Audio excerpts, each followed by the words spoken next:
بڑا مشکل ہوتا ہے بیٹی کے قاتل سے صلح کرنا، بڑا مشکل ہوتا ہے، بڑا مشکل ہوتا ہے کانٹے بچھانے والوں کے رستوں میں پھول بچھانا۔ اور بھائی یہ بڑا ہی مشکل ہے، بڑا۔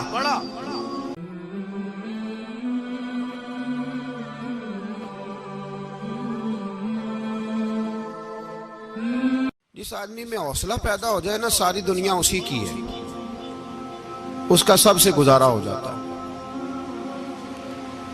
وہ میرے کارواں ہے۔ جس میں حوصلہ پیدا ہو گیا وہ لیڈر ہے، وہ سربراہ ہے، اس لیے کہ اس کا سب سے ٹائم گزرے گا۔ اور جو آدمی حوصلہ نہیں پیدا کرتا، صبر نہیں کرتا، اس کا تو ماں باپ سے وقت نہیں گزرتا، اپنے بال بچوں سے اختلاف ہو جاتا ہے، اپنے سگے بہن بھائی ان کے ساتھ۔ اس کی وجہ کیا ہے کہ حوصلہ نہیں، صبر نہیں، راضی بالرضا نہیں۔ جو آدمی سمجھ لینا اللہ میرا رب ہے اور میرے حق میں جو کرے گا بہتر ہی کرے گا، وہ آزاد ہو گیا، وہ آزاد۔ جیم جان دا کچھ وسا نہیں ہو، جان یار نو دے تے شاد ہو جا، اس سے دل دے ہیں فساد سارے، دل دلبر نو دے تے آزاد ہو جا، تے جیو رکھے آباد تے رو وسدا، تے جدوں کرے برباد برباد ہو جا۔ وزن نہیں بنتا شعر کا، لیکن میں کئی دفعہ کہا کرتا ہوں، جے وہ رکھے آباد تے رو وسدا، جدوں کرے برباد تے چپ کر کے برباد ہو جا۔ اس میں لقمہ نہ دے، بحث نہ کر، یہ بھی نہ کہہ دیکھو جی میں نے کتنی، نہ چپ کر کے برباد ہو جا، بس ختم۔ اور ایک شاعر نے بڑی زبردست بات کہی تھی، نے کمال کر دیا۔ شعر سمجھ میں آ گیا تب بھی ٹھیک ہے، نہ بھی آیا تو شعر پھر بھی بڑا ٹھیک ہے، شعر پھر بھی بڑا ٹھیک ہے۔ اس نے کہا تھا، تو اگر عشق میں برباد نہیں ہو سکتا تو جا، پھر تجھے کوئی سبق یاد نہیں ہو سکتا، پھر تو ناکام ہے زندگی میں، پھر تو الف بے بھی نہیں یاد ہوگا۔ تو اگر عشق میں برباد نہیں ہو سکتا تو جا، پھر تجھے کوئی سبق یاد نہیں ہو سکتا، پھر تو فارغ ہے۔ تو عزیزو یاد رکھو، صبر، حوصلہ، دانائی، یہ آپ کو بڑا کرے گی۔ میرے رسول پاک صلی اللہ تعالی علیہ وسلم کو اللہ نے سمندروں سے بڑا حوصلہ عطا فرمایا تھا، سمندروں سے بڑا،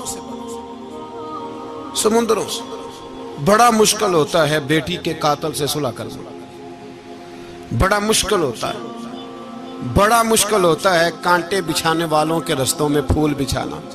اور بھائی یہ بڑا ہی مشکل ہے، بڑا بڑا۔ جنہوں نے پتھر برسائے ہوں، مکے سے نکالا ہو، ان کے گلے میں پھولوں کے ہار ڈالنا، پر سلام اس پر کہ جس نے دشمنوں کو بھی قبائیں دیں، سلام اس پر کہ جس نے گالیاں سن کر دعائیں دی۔ تو حضور نے حلم کا مظاہرہ کیا، تدبر، صبر ایک تدبیر ہے، یہ آپ کو سیاںہ کر دے۔ جو اللہ نے آپ کو دیا اس پہ راضی رہے، صبر کرے، اور اپنے ارد گرد لوگوں کو دیکھ کے پریشان نہ ہو۔ نبی پاک علیہ السلام نے اپنی امت کو صبر سکھایا، اور ساتھ یہ بھی حکم فرمایا کہ مصیبتیں اور مشکلیں بڑے لوگوں پہ آتی ہیں، چھوٹوں پہ مشکلات، جو دل کے چھوٹے ہوں، ذہن کے چھوٹے ہوں، ان پر اللہ مشکل نہیں ڈالتا۔ ایک صحابی نے کہا، یا رسول اللہ صلی اللہ علیہ وسلم، سب سے زیادہ مشکلات کن پہ آتی ہیں؟ تو حضور نے فرمایا نبیوں پہ۔ کن پہ؟ یا رسول اللہ اس کے بعد؟ تو حضور نے فرمایا پھر نیک لوگوں پہ، علماء پہ، صلحاء پہ، صوفیاء پہ، اتقیاء پہ۔ ان لوگوں پہ بڑی مشکلات ہوتی، یہ کٹھن راہوں سے گزرتے ہیں۔ بھائی تیار کریں ذہنی طور پہ اپنے آپ کو مشکلات کے لیے، آزمائشوں کے لیے، تکلیفوں کے لیے تیار کریں۔ جب آپ تیار رہیں گے پھر آنے والی مشکل آسانی سے گزر جائے گی، اور جب کہیں گے پتہ نہیں کیا ہوگا، حوصلہ چھوڑ جائیں گے، پھر معاملہ خراب ہوگا۔ دلیر رہیں۔ نبی پاک صلی اللہ علیہ وسلم کے مدینے آنے سے پہلے ایک شخص تھا، عبداللہ بن ابی سلول اس کا نام تھا۔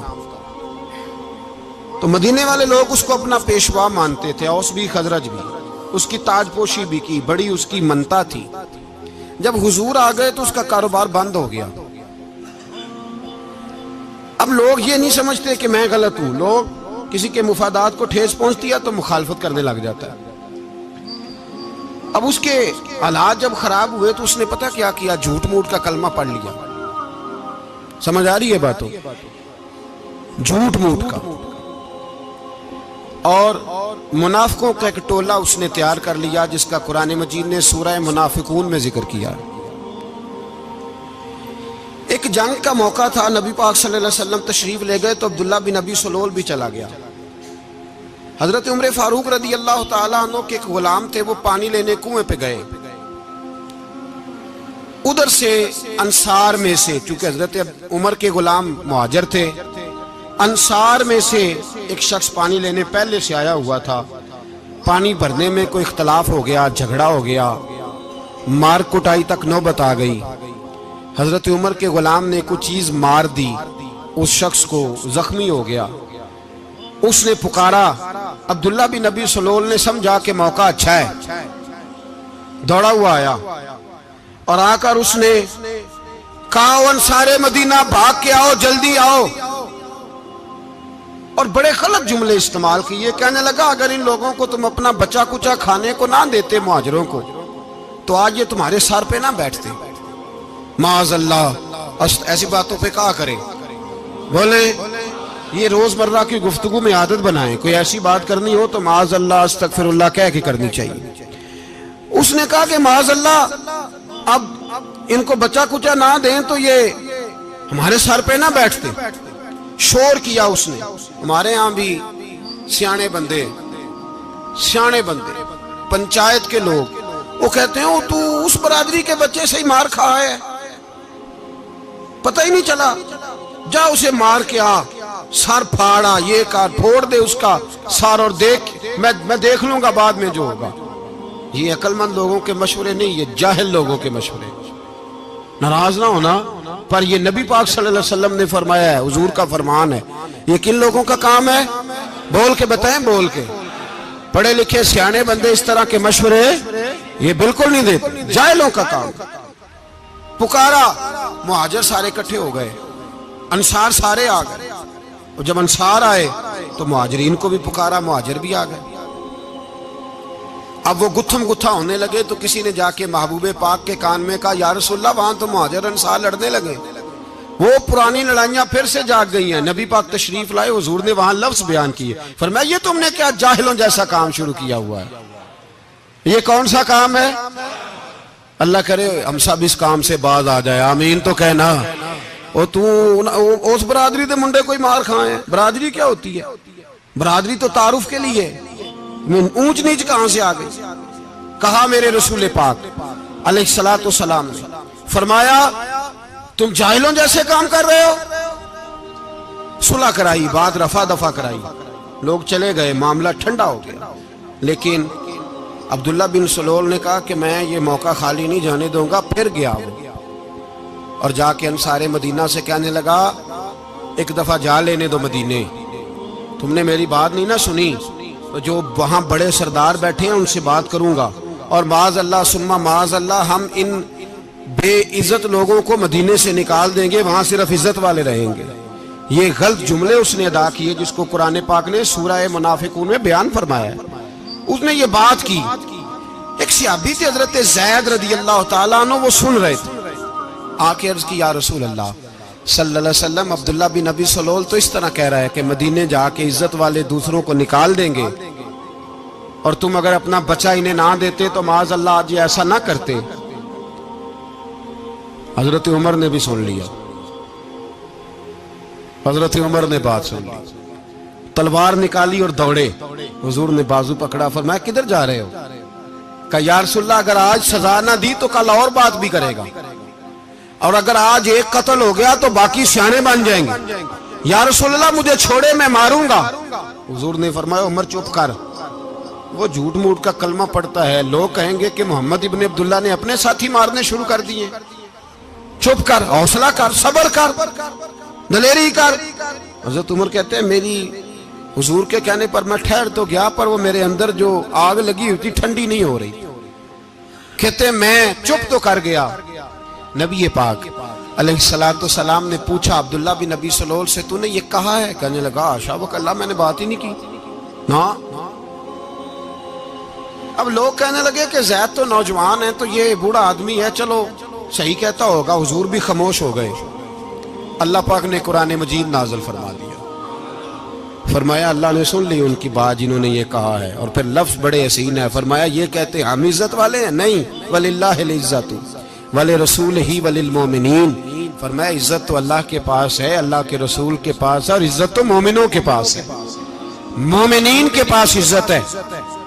یہ قرآن پاک نے سارا مضمون بیان کر دیا کہ عبداللہ بن نبی سلول غلط کہتا ہے اور حضرت زید صحیح کہتے ہیں۔ حضور نے کچھ نہیں فرمایا، جا رہا ہے قافلہ۔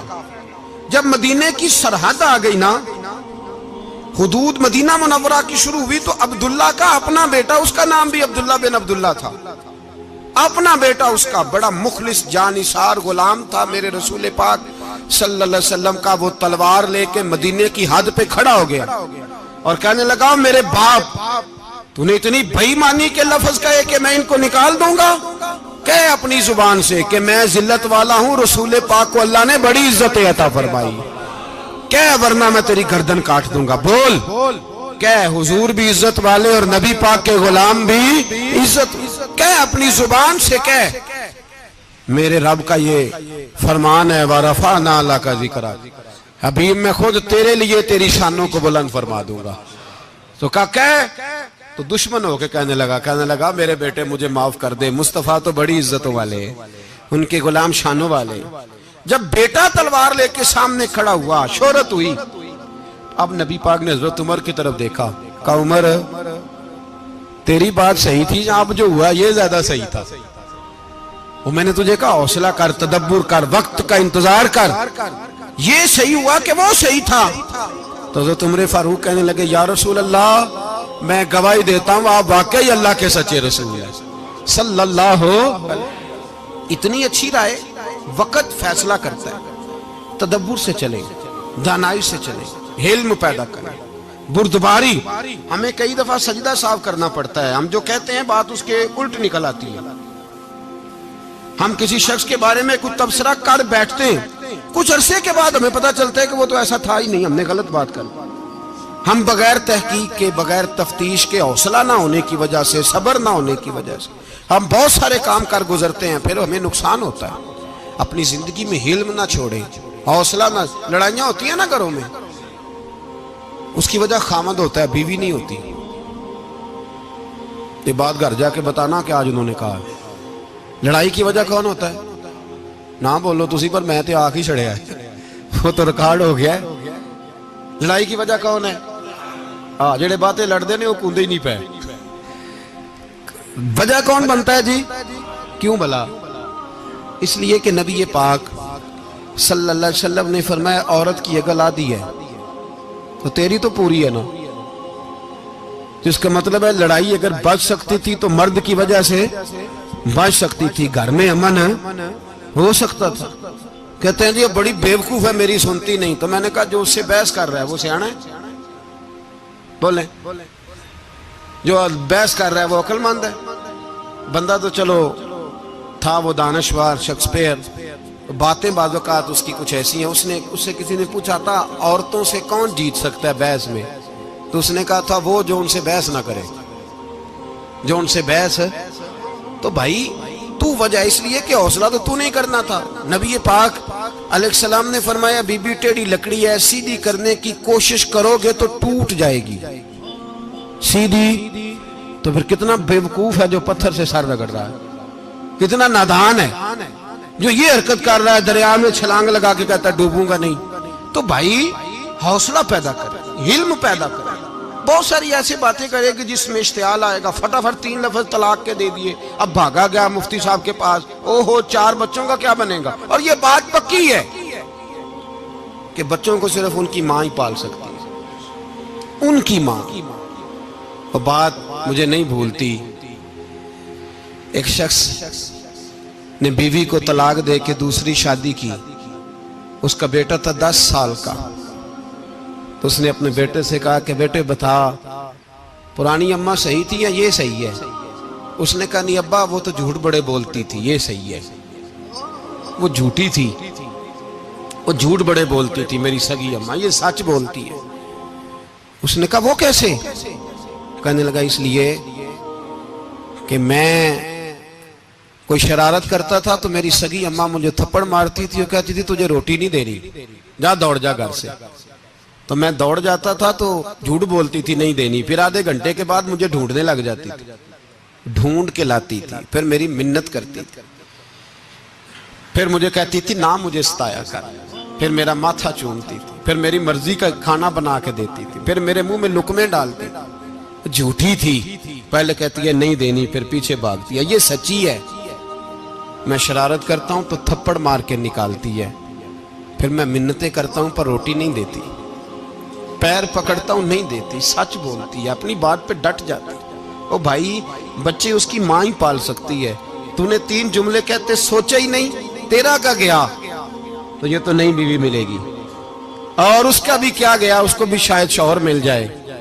ان پھولوں کی پرورش صرف ان کا مالی کر سکتا ہے، دوسرا کر سکتا؟ تو نے حوصلہ ہی نہیں کیا. ٹھیک ہے غلطی بی بی کی تھی، پر تو مرد تھا نا، تیرے پاس تو دلیری تھی. فٹافٹی 3 طلاق کے جملے کہہ دیے. اور میرے رسول پاک علیہ السلام نے فرمایا جائز کام بڑے ہیں، پر طلاق جائز تو ہے، پر میرے رب کو پسند نہیں، اللہ کو پسند. تو نے مالی بگا دیا جس نے تیرے گھر کا باغ سینچنا تھا. تو بھائی یہ حوصلہ نہیں. درجنوں طلاقیں، 20 کیس، اور ابھی وہ شادی کے پورے کپڑے نہیں پہنے تو طلاق پہلو. اس کی وجہ یہ کہ حوصلہ نہیں، صبر نہیں، رضا نہیں. ہم احساس نہیں کرتے. اگر تو یہ سمجھ جائے کہ بس اللہ نے جو میرے لیے بہتر سمجھا مجھے دے دیا، صحیح ہے، میری آزمائش ہے، کیا ہے، کچھ ہے جو اس نے بہتر سمجھا مجھے اس نے، پھر تو سکھی ہو جائے، تیرے لیے جینا آسان ہو جائے، پھر تو بہت ساری پریشانیوں سے، آزمائشوں سے دور ہو جائے.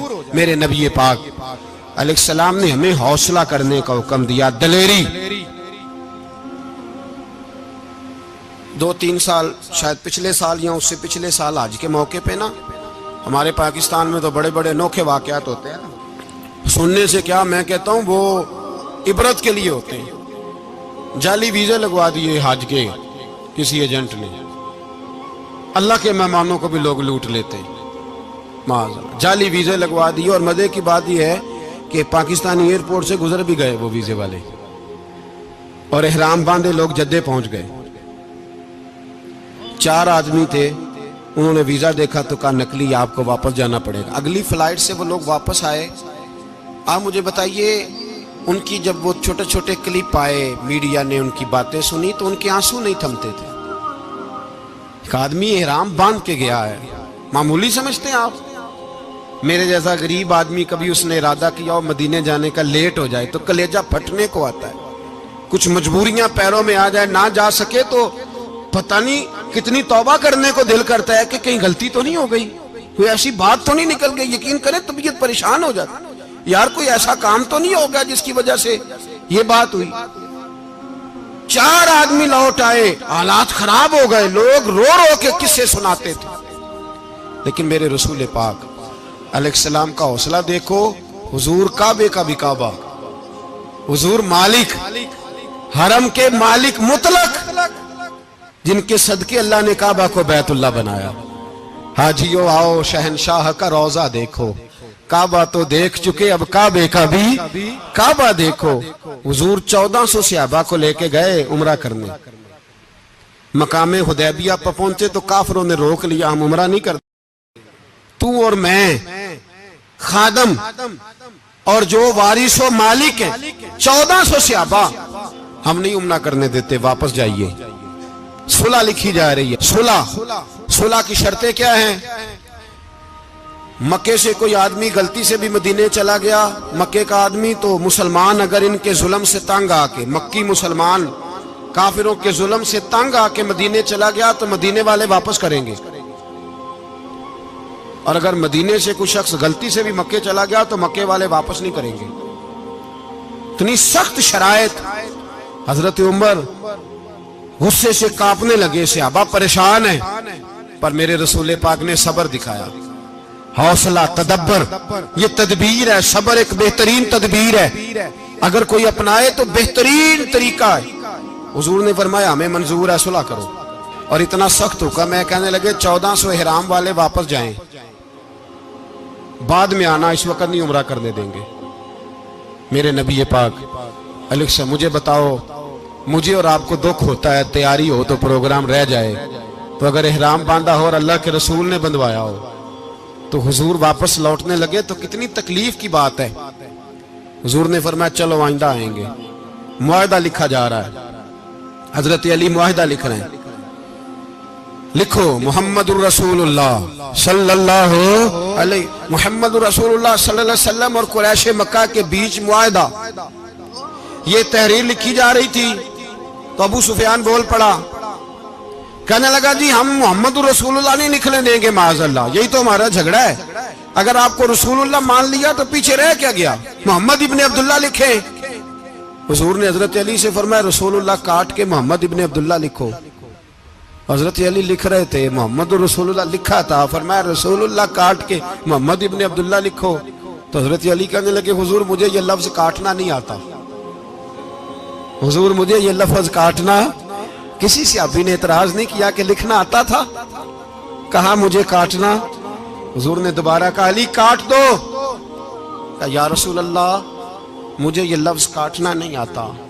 میرے حبیب نے تیسری دفعہ کہا علی کاٹو، تو شیر خدا نے قلم چھوڑا، ہاتھ باندھے اور کھڑے ہو کہنے لگے محبوبہ مجھے تیرے قصیدے لکھنے آتے ہیں، کاٹنے کوئی نہیں آتے، میں مجبور ہوں، مجھ سے نہیں ہوتا، کوشش کرتا ہوں، نہ قلم اٹھتا ہے نہ ہاتھ چلتا ہے۔ میرے حبیب پاک نے قلم پکڑا اور لفظ رسول اللہ خود کاٹ کے محمد ابن عبداللہ کرایا۔ بھائی وقت گزر گیا، صلح ہو گئی، یہ تدبر، یہ حوصلہ، یہ تدبیر میرے نبی نے فرمائی۔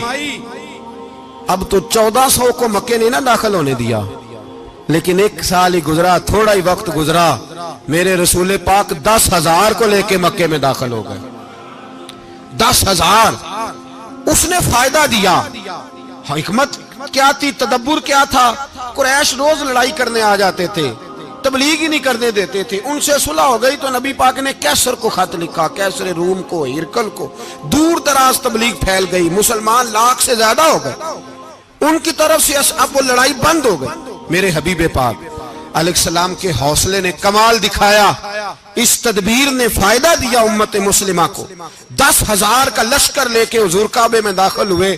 کل جو ابو سفیان کہتے تھے نا محمد رسول اللہ لکھنے نہیں دوں گا، آج وہ خود کہہ رہے تھے اشہد ان لا الہ الا اللہ واشہد ان محمد رسول اللہ صلی اللہ علیہ۔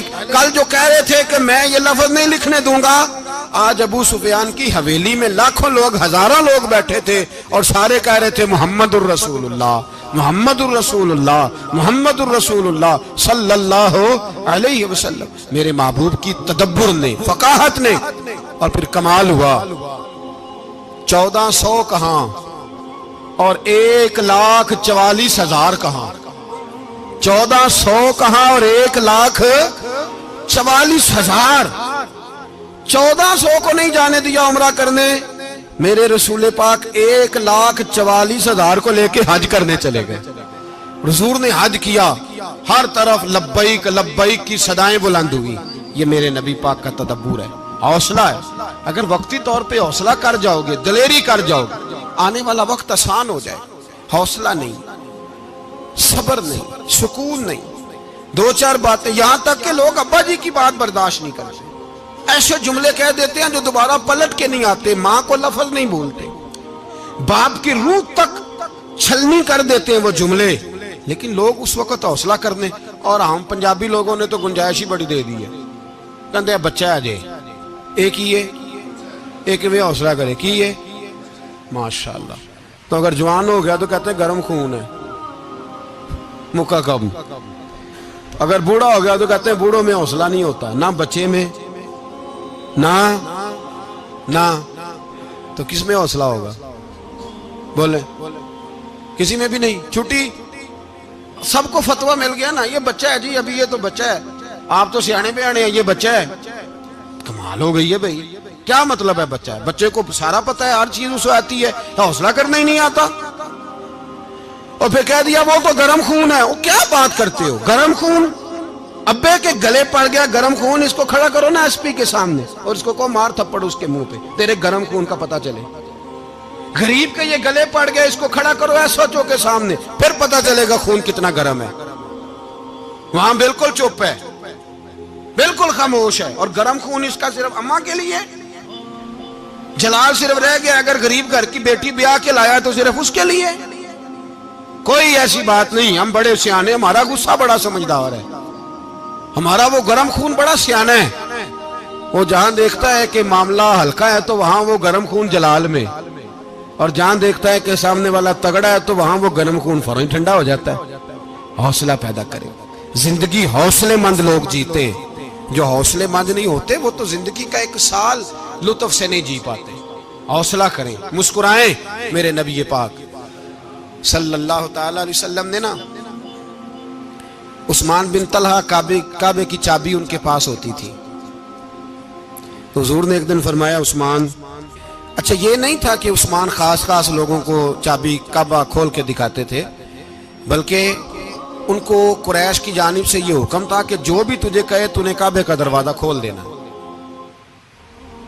نبی پاک علیہ السلام نے نا ہجرت سے 2-4 دن پہلے کہا کہ عثمان ذرا چابی دو، میں نے کعبہ اندر سے دیکھنا ہے۔ بڑے ٹھنڈے دل سے ذرا سننا، ادھر دیکھو میری طرف، ادھر دیکھیے گا ذرا میرے بھائی۔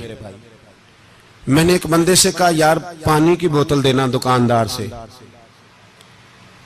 ایک ہے اس نے کہہ دیا نہیں میرے پاس۔ اس بات کا کوئی غصہ؟ بولیے۔ اور اگر وہ کہے سارے زمانے کو ملے گی آپ کو نہیں دینی، پھر بولیں میرا خیال ہے چپ کر کے ہنس کے آ جائیں گے، سوال ہی نہیں پیدا ہوتا۔ ہم کہیں گے مجھے نہیں نہ دینی تو نے تو دکان اٹھا یہاں سے، بند کاری سے، کیا مطلب ہے سب کو دینی ہے تجھے نہیں دینی، کیا معنی ہے اس کا؟ لے کے جاؤں گا، جھگڑا ہوگا، بحث کریں گے۔ عثمان بن طلحہ سے حضور نے فرمایا دروازہ کھولو، کعبہ دیکھنا ہے۔ عثمان کہنے لگا میں ساری دنیا کو دکھاؤں گا، آپ کو نہیں دکھاؤں گا۔ کتنی سخت بات ہے، پر قربان جائیں رسول اللہ کے حوصلے پہ صلی اللہ علیہ۔ عثمان کہتے ہیں میں نے یہ بات کی تو نبی پاک مسکرانے لگے، اور میں اچھا نہیں دینی تو حضور نے نا مسکرا کے اور میری کمر پہ تھپکی دی، فرمایا اچھا یاد رکھنا یہ چابی میں تجھ سے لے لوں گا، اور جس کو میرا دل کرے گا میں اس کو دوں گا۔ عثمان کہتے ہیں روز رات کو نبی پاک کے یہ جملے میرے کانوں میں گونجتے تھے کہ حضور نے فرمایا۔ کہتے ہیں جس دن پتا چلا نا نبی پاک 10,000 کا لشکر لے کے آ رہے ہیں، تو ابو سفیان میٹنگیں کر رہے تھے، مکے کے سارے سردار تیاری کر رہے تھے، اور میرے کانوں میں ایک ہی لفظ تھا کہ حضور نے فرمایا میں چابی لے لوں گا، پھر جس کو میں چاہوں گا اسے دوں گا۔ عثمان کہتے ہیں حد ہو گئی، وقت گزر گیا، حضور آ گئے، طواف فرمایا، اور طواف کے بعد میرے نبی پاک علیہ السلام نے فرمایا بلاؤ نا ذرا عثمان کو۔ عثمان کہتے ہیں میں چابی لے کے آیا تو دوسرا جملہ کوئی نہیں۔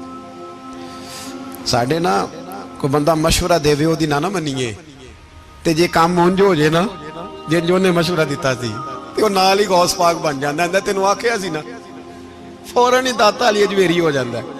وہ کہندا تینوں پتہ نہیں میں کڈا ولی اللہ، تینوں میں آکھیا سی نا انج نہ کر، اور بندہ پریشان ہوتا ہے، کام الٹ ہو گیا، اور لاگوں آکھی جاندا ویکھو جی میں تے تانوں پہلو ہی آکھیا سی جی۔ عجیب بات ہے، شیخ چلی کی طرح پیچھے پڑ جائے گا، میں نے تو پہلے ہی کہا تھا۔ او بس کر یار، اب تو خواجہ معین الدین اجمیری ہو گیا، بس کرو۔ مشورہ ہی ہوتا ہے، کسی کا مل جاتا ہے اور کسی کا نہیں لیا جاتا۔ فوری طور پہ بندہ اٹھ کے نا تو ولایت کی 4تھی سیڑھی پہ چڑھ جائے گا، کہے گا میں تو ابدال وقت ہوں، میں قطب دورہ ہوں، میں نے تجھے کہا نہیں تھا۔ اب بس کر یار، کئی دفعہ مشورے صحیح ہوتے ہیں، کئی دفعہ صحیح۔ بولیے۔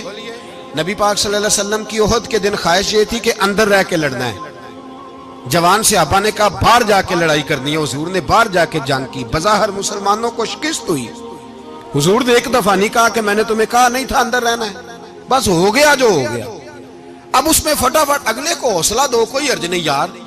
نبی پاک سب بولیے صلی اللہ علیہ وسلم، میرے حبیب پاک علیہ السلام نے نا کہا عثمان کو بلاؤ۔ عثمان آئے تو عثمان کہتے میں نے چابی دی تو میں تیار تھا کہ اب میری بات ہوگی اور رسوائی ہوگی، لیکن کہتے ہیں قربان جائیں مصطفیٰ نے تو یہ جملہ بھی نہیں کہا کہ میں نے تجھے کہا نہیں تھا۔ یہ بھی نہیں کہا. حضور نے چابی لی, کعبے کے بت صاف کیے, نماز پڑھی, واپس آئے. فرمایا عثمان میرا وعدہ تھا تیرے ساتھ کہ جس کو میں چاہوں گا چابی دوں گا, یہ لو چابی میں تجھے ہی دینا چاہتا ہوں, لے لو رکھ لو. عثمان کہتے ہیں وہ چابی نہیں میرے طرف آ رہی تھی, میری طرف ایمان آ رہا تھا. وہ چابی نہیں آ رہی, ایمان آ رہا تھا میری جانب. کہتے ہیں میرے ہاتھوں میں چابی آئی اور میری زبان پہ کلمہ توحید جاری ہو گیا. بھائی تدبر, حوصلہ, صبر, رضا. ہمیں تو ٹائم بھی نہیں گزارنا ہوتا. گھر کا ماحول, گھر کے اندر رہ کے لوگ دکھی ہیں, اس لیے کہ ہماری طبیعتوں میں حوصلہ نہیں, ایک منٹ کے لیے نہیں, ایک سیکنڈ کے لیے بھی ہم یہ برداشت نہیں کرتے کہ چلو تھوڑا انتظار کریں, وقت کو دیکھیں, موقع کو دیکھیں. میرے نبی پاک علیہ الصلوۃ والسلام پہ اتنی مصیبتیں آئیں کہ پہاڑ پہ آتی تو وہ ریزہ ریزہ ہو جاتے, لیکن کسی مقام پر بھی حضور علیہ الصلوۃ والسلام شکوہ کرتے نظر نہیں آتے. ہم غریبی کا رونا روتے ہیں, ہر چوتھا آدمی کہتا ہے بڑا غریب ہوں, لیکن میرے نبی پاک علیہ الصلوۃ والسلام نے چوتھے دن کھجور کھائی, سرکہ کھایا ہے اور موٹے بان کی چارپائی پہ آرام کیا. حضرت عمر نے کہا حضور کتنی تکلیف ہے؟ فرمایا عمر کوئی تکلیف نہیں, تھوڑا سا تو وقت ہے, جنت میں جائیں گے, ساری نعمتیں اللہ نے ہمارے لیے تیار کی ہوئی. راضی بالرضا, راضی بالرضا, کوئی کسی قسم کا مسئلہ نہیں. ہمیں آزمائشیں آتی ہیں, تکلیفیں آتی ہیں, بیماریاں آتی ہیں, لوگ چھوٹی چھوٹی بات پر پریشان ہو جاتے ہیں, ذرا سی بات پر شکوہ کرتے ہیں. میرے رسول پاک علیہ السلام نے فرمایا جب میرا رب کسی کو بیمار کرتا ہے تو 2 فرشتوں کو بھیجتا ہے, جاؤ میرے بندے کی تیمارداری کر کے آؤ. اللہ اکبر, خود رب بھیجتا ہے, جاؤ میرے بندے کی. تو مجھے بتائیے جب اللہ بھیجے تو پھر تندرست خوش نصیب ہوا کہ بیمار؟ جی تندرست پھر خوش نصیب کون ہوا؟ میرے نبی پاک صلی اللہ علیہ وسلم نے فرمایا رب 2 فرشتے بھیجتا ہے, فرماتا ہے پتہ کر کے آؤ میرے بندے کا اس کا کیا حال ہے, حالانکہ اللہ سارا ہی جانتا ہے.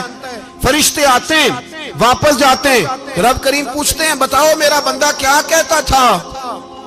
اللہ تجھے سارا ہی پتہ ہے, پر ہم سے پوچھتے تو بتا دیتے ہیں. وہ یہ کہتا تھا کہ میں اپنی رب کی رضا پہ بڑا ہی راضی ہوں.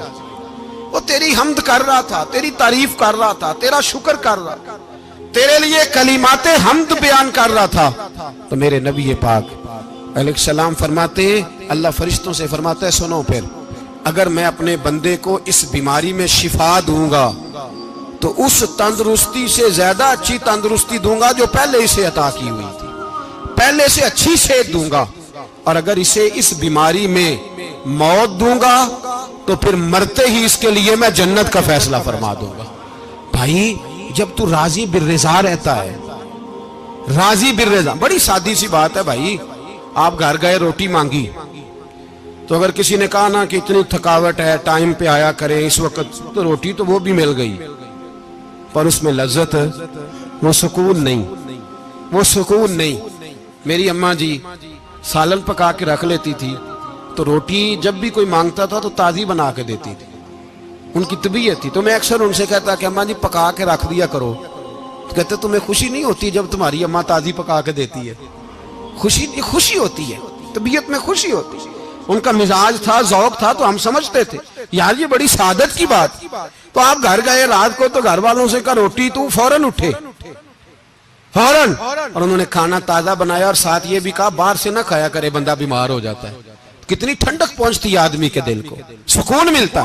تو بھائی بیماری تو آپ نے کاٹ لی, لیکن ساتھ کہو ہو بڑا بیمار ہوں, میں نے تو اتنے گناہ بھی نہیں کیے, ظلم بھی نہیں کیا, کسی کو کچھ بھی. اب بیماری تب بھی کٹ گئی, پر بڑی آزمائش, مریض ڈاکٹر کے گلے پڑ رہا, اس کے لواحقین جھگڑے کر رہے, بیماری وہ بھی کٹ گئی. اور ایک بیمار وہ ہے جو چارپائی پہ لیٹا ہے اور کہتا ہے جس طرح میرا اللہ راضی اسی طرح میں بھی راضی. تو بیماری اس کی بھی کٹ گئی. حضرت یونس علی نبینا علیہ الصلوۃ والسلام نے ایک دن حضرت جبریل امین ملنے آئے تو جناب یونس علیہ السلام کہنے لگے اے جبریل, اللہ کے نیک بندوں میں جو اللہ کو اس وقت سب سے زیادہ پسند ہے نبیوں کے بعد, توجہ کرنا بات پر, جو سب سے زیادہ اللہ کو پسند ہے نبیوں کے بعد ولیوں میں, اور سب سے زیادہ اللہ جس کو اللہ کی بارگاہ میں عبادت گزار لکھا جاتا ہے, میری اس بندے سے ملاقات کراؤ. تو حضرت جبریل نے جناب یونس علیہ السلام کو ساتھ لیا تو ایک شخص کے پاس پہنچے جو آنکھوں سے اندھا تھا، دونوں ہاتھ اس کے سلامت نہیں تھے اور پورے جسم میں پیپ جاری تھی، ریشہ تھا۔ جب جا کے السلام علیکم کہا نا حضرت یونس نے، اس نے وعلیکم السلام کے بعد پہلا لفظ پتہ کیا کہا؟ اس نے کہا یا اللہ تیرا شکر ہے، یا اللہ تیرا، آپ بھی ادا کریں اللہ کا شکر، یا اللہ تیرا شکر ہے۔ تو حضرت یونس علیہ السلام کہنے لگے تو شروع سے اس طرح کا ہے، نابینا بھی اور ہاتھوں سے معذور بھی اور سارا جسم شروع سے؟ تو بڑے ہی خوبصورت لفظ اس بیمار نے کہے، کہنے لگے نہیں حضور میں بالکل ٹھیک ٹھاک تھا، جب تک میرے رب نے چاہا کہ یہ دنیا کو دیکھے تو تب تک اس نے مجھے آنکھیں دیں، اور جب اس نے چاہا کہ اب اس کا دیکھنا بہتر نہیں تو اس نے واپس لے لی۔ تو یا اللہ تیرا شکر ہے، اللہ تیرا شکر ہے۔ پھر کہا جب تک اس نے چاہا کہ میرے ہاتھ رہے تب تک رہے، جب اس نے چاہا کہ میرے لیے بہتر نہیں تو اس نے لے لیے، تو یا اللہ تیرا شکر ہے۔ جب تک اس نے چاہا کہ میرا جسم صحیح و سلامت رہے تو رہا، اور جب اس نے چاہا کہ میرے لیے بہتر نہیں تو مجھے بیمار کر دیا، تو یا اللہ تیرا شکر ہے۔ تو حضرت یونس علیہ السلام کہنے لگے جبریل واقعہ یہ اللہ کا سب سے زیادہ شکر گزار بندہ ہے، سب سے زیادہ عبادت گزار بندہ ہے، سب سے زیادہ۔ میرے نبی پاک علیہ السلام نے فرمایا میرا مومن ہر حال میں ہی نفع میں ہے، نعمت ملے تو شکر کر کے نفع، مصیبت آئے تو صبر کر کے نفع، اپنی زندگی میں تحمل، بردباری، علم پیدا کرے، حوصلہ پیدا کرے۔ ہر آنے جانے والے شخص کے مزاج کے مطابق اسے نہ ملے، اپنا مزاج صحیح رکھے، اپنی طبیعت کے مطابق اپنے ماحول کو برقرار رکھے۔ علم کے ساتھ گزارا کرو گے تو رشتہ داروں سے بھی بنی رہے گی، دوستوں سے بھی بنی رہے گی، ہر ایک سے تعلق رہے گا۔ اور اگر آپ کے اندر یہ حوصلہ نہیں تو پھر سارے معاملات پریشانی کا شکار ہو جائیں گے۔ یہ تو آج کا مضمون تھا۔ ہمیں نا لوگ مشورہ دیتے ہیں، کہتے ہیں پیر صاحب درویشوں کو سیاست کی بات نہیں کرنی چاہیے، دیتے ہیں نا مشورہ لوگ؟ جی تھوڑا تھوڑا بول دیں، تھوڑا تھوڑا دیتے ہیں نا۔ اگرچہ ہم ان کی بات نہیں مانتے، اس لیے کہ اقبال نے کہا تھا جدا ہو دین سیاست سے تو رہ جاتی ہے چنگیزی، جدا ہو دین سیاست سے تو، اور پہلا فکرہ یہ ہے کہ جلال بادشاہی ہو یا جمہوری تماشا ہو، جدا ہو دین سیاست سے تو رہ جاتی ہے۔ اس نے کہا جب سیاست اور دین علیحدہ علیحدہ ہوتے ہیں تو چنگیز خان اور ہلاکو خان پیدا ہوتے ہیں۔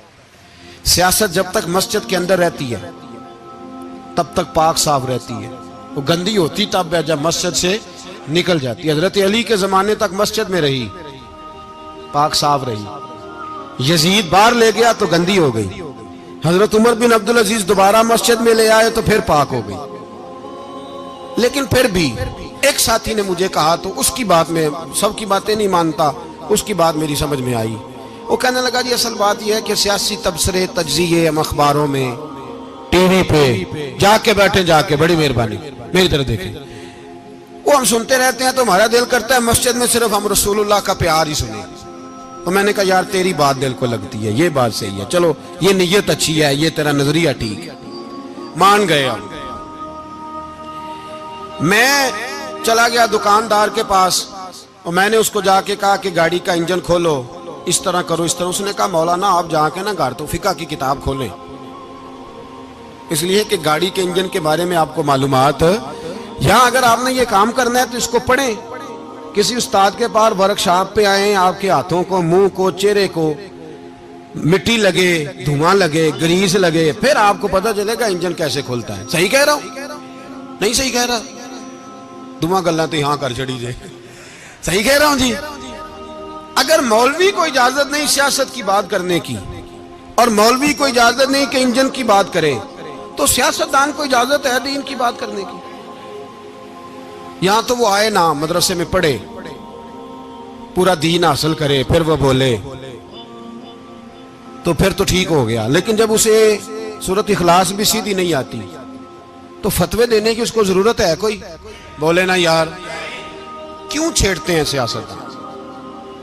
ہم نا پچھلے جمعے جلوس نکالنا چاہ رہے تھے ختم نبوت کی ترمیم کے حوالے سے، حکومت وقت نے کہا کہ ہم واپس لیتے ہیں، تو میرے بہت سارے دوستوں نے کہا جی نکالنا چاہیے، انہوں نے کیا کیوں؟ میں نے کہا یار لوگوں کو بھی پریشان نہیں کرنا چاہتے، ہماری اپنی سڑکیں ہیں, کسی کو بس ٹھیک ہے انہوں نے واپس لے لی تو بات ختم ہو گئی, ہم مان گئے, تسلیم کر لیا. اتنا ہمارا مطالبہ ہے کہ اس آدمی کو ضرور سزا دو جس نے یہ ترمیم کی ہے, لیکن ہم نہیں کرتے. کوئی نہیں نکلے, نہیں نہ نکلے بولے. تو وزیر قانون صاحب کو کیا مصیبت بنی ہوئی ہے نیا فتویٰ دینے کی, کہ ہے کوئی شوق انہیں دینا چاہیے فتویٰ؟ کہتے نہیں مرضیوں میں ہمارے درمیان تھوڑا ہی فرق ہے. مجھے یوں لگتا ہے کہ یہ جان بوجھ کر کوئی نہ کوئی ایسی شرارت کرتے ہیں جس سے لوگ اشتعال میں رہیں, جان بوجھ. حلم, حوصلہ, صبر ذات کے بارے میں تو ہے, لیکن اگر کوئی رسول پاک کی بے ادبی کرے تو پھر حوصلے کی بات ہے ہی نہیں, پھر تو جہاد کی بات ہے. اور میں دیانتداری سے مسجد میں باوضو بیٹھ کر جمعے کے دن مشورہ دیتا ہوں حکومت کو اور وزیر قانون کو مشورہ دیتا ہوں کہ نہ فرعون کی حکومت ساری زندگی رہی, نہ نمرود رہا, نہ جاج بن یوسف رہا, نہ یزید رہا. اور یار درباری بن کے حکمرانوں کی چاپلوسی کرتے کرتے تم یہاں تک آ گئے ہو کہ اب نبی پاک کی عزت کو ہاتھ ڈالنا شروع کر دیا ہے. اور آپ یقین کریں سیاسی جماعتوں کا اتنا برا حال ہے کہ ان کے لیڈر کے بارے میں کوئی بات کرے تو پاگل ہو جاتے ہیں یہ احتجاج کر کر کے. اور اس نے ڈائریکٹ کہہ دیا کہ ختم نبوت کا مسئلہ ہی کوئی نہیں, جو دین کی بنیاد ہے, کسی کو پرواہ نہیں. مجھے تو ان لوگوں کی فکر ہو رہی ہے جن لوگوں نے انہیں ووٹ دیے ہیں, وہ اللہ کو کیا جواب دیں گے. اور یہ اللہ ماشاءاللہ ساری سیاسی جماعتیں اس طرح کی. اور میرا وزیر قانون صاحب کو بھی مشورہ ہے کہ زندگی بڑی تھوڑی ہے, بڑی تھوڑی. اللہ سب کو معاف کرتا ہے, اپنے رسول کے غداروں کو معاف نہیں کرتا. اور یہاں تمہاری گاڑیوں پہ جھنڈے لگے ہوئے ہیں, وہاں بھی تمہارے جھنڈے لگیں گے, پر اس لیے لگیں گے کہ یہ غدار ہیں ناموس رسالت کے. یہ جھنڈے لگیں گے. شرم کرو اور ڈر جاؤ, بس کر دو. تمہارے منہ میں اب دانت پورے نہیں رہے. کوئی شوگر کا مریض ہے تو کوئی بلڈ پریشر کا, تو کوئی ہارٹ کا, تو کوئی کینسر کا. شرم کرو اور اپنی قبر کی بھی تھوڑی سی فکر کرو. بتاؤ پاکستان کے کتنے صدر گزرے, وزیر اعظم گزرے, تو ان کی قبریں کہاں ہیں؟ کوئی جاتا ہے ان کی قبروں پہ؟ کسی کو خبر ہے؟ کیوں اپنے لیے جہنم کٹھی کرتے؟ سارا کچھ دنیا داری رہ گئی ہے, سارا کچھ صرف یہی رہ گیا. حضرت ابو بکر سردار تھے, حضرت عمر سردار تھے قبیلے, حضرت عثمان سردار تھے. انہوں نے سرداریوں کو ٹھوکر مار کے رسول اللہ کے قدموں میں بیٹھنا پسند کی. سرداریاں چھوڑ کے غلام بن گئے. تم سرداریاں بچانے کے لیے رسول اللہ کی غداری کرتے ہو, شرم نہیں آتی؟ اور قوم شکوہ ہے مجھے ان لوگوں سے جو مولوی تو کہہ دیتے ہیں تو سیاست نہ کر, اور کسی سیاست دان کو منع نہیں کرتے کہ جب تجھے سورت فاتحہ بھی نہیں آتی تو تجھے کس نے اجازت دیا اتنی بڑی بات. اور میں نے پچھلے سے پچھلے جمعے بھی کہا تھا, پھر کہتا ہوں اور آن دی ریکارڈ کہتا ہوں, مرزائی کل بھی کافر تھے, آج بھی کافر, اور قیامت تک. اور جو ان کے کفر میں شک کرے وہ بھی, اور پکا بے ایمان ہے, کافر ہے. وہ وزیر قانون ہو یا صوبائی ہو یا وفاقی ہو, من شک فی کفر ہی فقط کفر. جو مرزائی کے کفر میں شک کرے وہ بھی کافر ہے. ہمارے رسول آخری رسول ہے. ہم کسی کو یہ اجازت نہیں دیں گے کہ وہ ختم نبوت میں رکھڑا ڈالنے کی کوشش کرے. ہم کسی کو یہ اجازت ہے. اور تم نے قوم کو لوٹا, لوٹتے رہو. اب ایمان پہ ڈاکے تو نہ ڈالو. تمہیں دولت لوٹ کے پیٹ نہیں بھرا, اب ایمان لوٹنا شروع کر لیا. تمہارا فیکٹریاں لوٹ کر, قومی خزانہ لوٹ کر پیٹ نہیں بھرا. بے ایمانو اب دین بیچ کر اپنی حکومتیں پکی کرو گے. اور وہ لوگ بھی تیار ہو جائیں جو ان بے ایمانوں کو منتخب کرتے ہیں, ان سے بھی سوال کرے گا ختم نبوت کا موضوع قیامت کے دن کہ تم بتاؤ. ان کو سپورٹ کرتے تھے جو رسول اللہ صلی اللہ علیہ وسلم کے بعد بھی کسی نبی کو نبی ماننا درست جانتے تھے. شرم آنی چاہیے, خیال ہونا چاہیے. اور میں نے کہا کہ ہمارا دل نہیں چاہتا, آپ یقین کریں. ہمیں شوق ہے جلوس نکالنے کا, تمہارے خلاف باتیں کرنے کا. تم نے روز تھرمامیٹر نکالا ہوتا ہے, چیک کرتے ہو کہ ایمان کتنا ہے کتنا نہیں ہے. یہ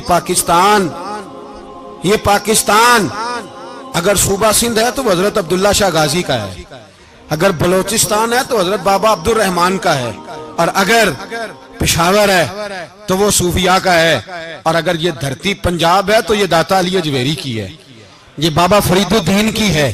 اس میں کسی غدار کو قبضہ کرنے کی اجازت بالکل نہیں ملے گی، اور ہم وہ لوگ بھی نہیں جو چپ کر کے اندر سوتے رہیں، قوم جو کرتی ہے کرتی رہے، ہمیں پرواہ نہیں، نہ ایسی کوئی بات نہیں۔ کوئی بندہ نہ سمجھے کہ انہیں ہوش نہیں، انہیں پتہ نہیں، ہمیں سارا کچھ ہی آتا ہے۔ پھر اگر کل کو کوئی ممتاز قادری پیدا ہو گیا تو شکوہ نہ کرنا، کل کو کوئی پھر سے عامر چیمہ نکل آیا تو شکایت نہ کرنا، یاد رکھنا۔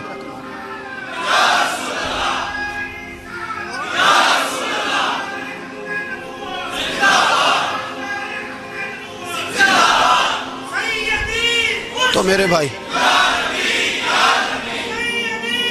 کھل کے بولے یا نبی رسول کے صلی اللہ۔ تو یہ مشورہ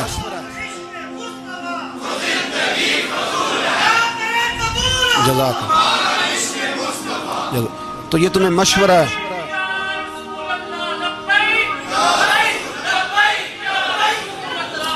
میری بات سنی، یاد رکھے، یہ لوگ بعد میں پچھتاتے ہیں، پھر مناظرے کراتے پھرتے ہیں، اس نے صحیح کیا کہ غلط کیا، پھر انہیں ہوش آتی ہے بعد میں، پھر ان کے ہواری نکل نکل کے میدانوں میں دلیلیں دیتے ہیں۔ اس لیے ہمارا مشورہ ہے انہیں کہ یہ اپنی حد میں رہیں، اور جو کام تمہارے ذمہ، میں نے کہا نا تم نے بڑا لوٹا، یہ قوم روز تمہیں موقع دیتی ہے لوٹنے کا، یہ موقع دیتی ہے، تو تم نے دولت لوٹ کے پیٹ نہیں بھرے، اب ایمان لوٹنے کے چکر میں آ گئے ہو۔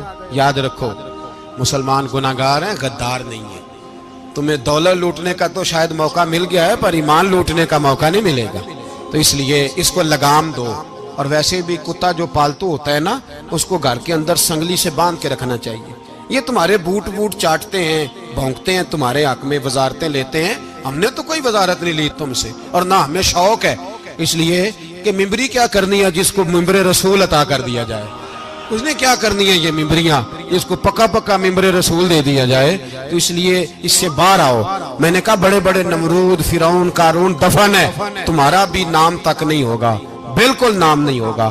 اس لیے ہمارا مشورہ، اور آپ لوگ بھی آئے نا یہ اگلے سال، تو ان کو کھڑا کر کے پوچھ لینا، اسلامی جمہوریہ پاکستان کا تم نے MPM میں نے بننا ہے، پہلا کلمہ ہی صحیح سنا دو، چلو خدا کا واسطہ یہی بتا دو کہ تمہیں نماز بھی ڈھب سے آتی ہے کہ نہیں، اور آپ کی موج ہے، آپ بٹھا لیتے ہیں سر پہ، کیا کریں، سمجھانے والے مفت گناہگار ہو گئے اور بہکانے والے سب تمہارے یار ہو گئے۔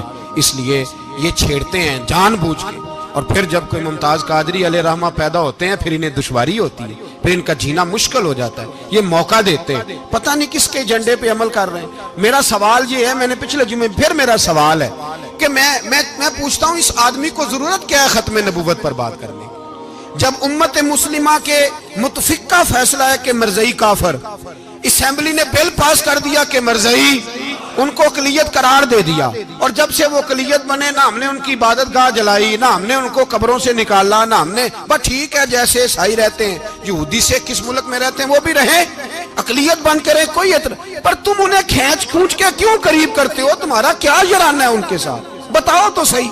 ان لوگوں سے ان کو چاہیے اپنے منہ میں لگام ڈالیں، اور اگر نہیں ڈالیں گے پھر انشاءاللہ ڈالی جائے گی، اور بڑی تگڑی ڈلے گی، اور پھر ایسی ڈلے گی، ایسی ڈلے گی۔ سلمان تاثیر جب مرا تھا نا تو 5-5 لاکھ روپیہ مولویوں کو آفر کی جنازہ پڑھاؤ، 5-5 لاکھ روپیہ چھوٹے چھوٹے مولویوں کو۔ اور داتا صاحب کی مسجد کے خطیب بھی صوبائی جو تھے وہ خطیب تھے، ملازم تھے، انہوں نے کہا کہ ایمان نہیں بیچنا، نکالنا نوکری سے تو نکال دو۔ اور بادشاہی مسجد کا مولوی جس کا پتہ نہیں چلتا، کبھی کدھر چلا جاتا ہے کبھی کدھر، یہاں تو وہ بھی کھڑا ہو گیا، اس نے کہا نا ایمان نہیں بیچنا۔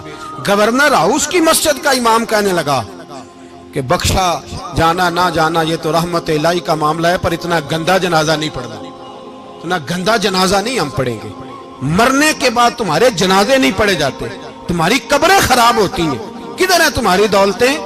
اور وہ مولوی آج تک پتہ ہی نہیں کدھر گیا جس نے اس غلیظ کا گندا جنازہ پڑھایا۔ تو بھائی اپنی قبر اشر کو، جب جہاں تمہارے جنازے نہیں پڑھے جا رہے تو وہاں تمہارا کیا حال ہوگا؟ اس لیے ان لوگوں کو چاہیے کہ اپنی زندگی اس طرح گزاریں کہ کچھ نہ کچھ منہ لے کے سرور کائنات کے پاس چلے جائیں، ورنہ ایسا نہ ہو کہ یہاں بھی پھٹکار اور وہاں بھی پھٹکار۔